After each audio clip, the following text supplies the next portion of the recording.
they have a close bond, and it's really that bond that sort of propels him into the rest of the story. You know, the fact that she's so deeply affected by the murder that happened, and he is trying to find ways to come to terms with that and come to terms with the case, and to find some resolution to it.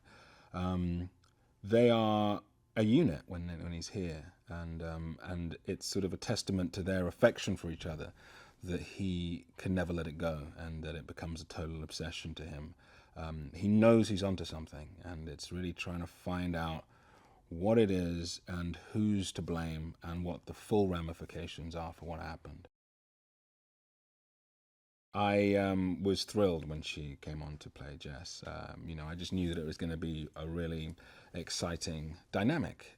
and she captures that sense of the easier dynamics of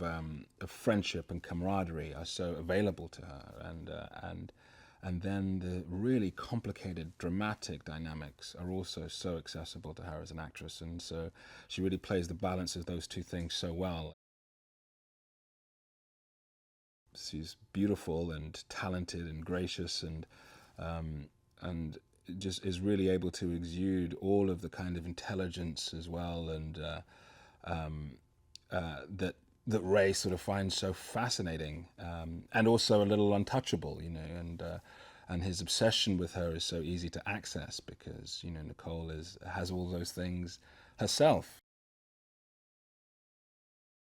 Part of the dynamics that they're dealing with is that there's no, apart from Marsden, there's no other out and out bad person, bad character, that you're kind of struggling against. You're struggling against people who have a different perspective and a different, worldview than you have, which becomes sometimes the hardest thing to do. So even though people talk about sort of moral equivalence and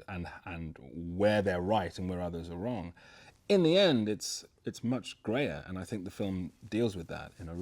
really great way. He's really all over it, and deeply involved in it, and specific and meticulous in a great way. And as a director, he's able to also let go of certain things and let characters and actors sort of find their own moments, and is always part of the dialogue and part of the discussion about moments and character development and story arc, and that's been a really great part of it, and has been fun as well. It's a story in that sense, of a guy, Ray Caston, who travels to Los Angeles just after 9/11 and is involved, in a murder case, and the case and trying to rectify the case takes 13 years, involves close friends, close colleagues that he worked with in the district attorney's office in Los Angeles, and the investigation infiltrates all of their lives, and in some ways all of them become tainted and are all culpable for what happened, and the resolution of that is explosive and complex and difficult. They're all traps, in this murder, and it's a question of what the nature of redemption is going to be. For Ray, his feeling is that he will feel a sense of redemption, a sense of freedom, once the case is solved, once he has found Marsden and finally been able to, through the machinery, through the official machinery, put him away.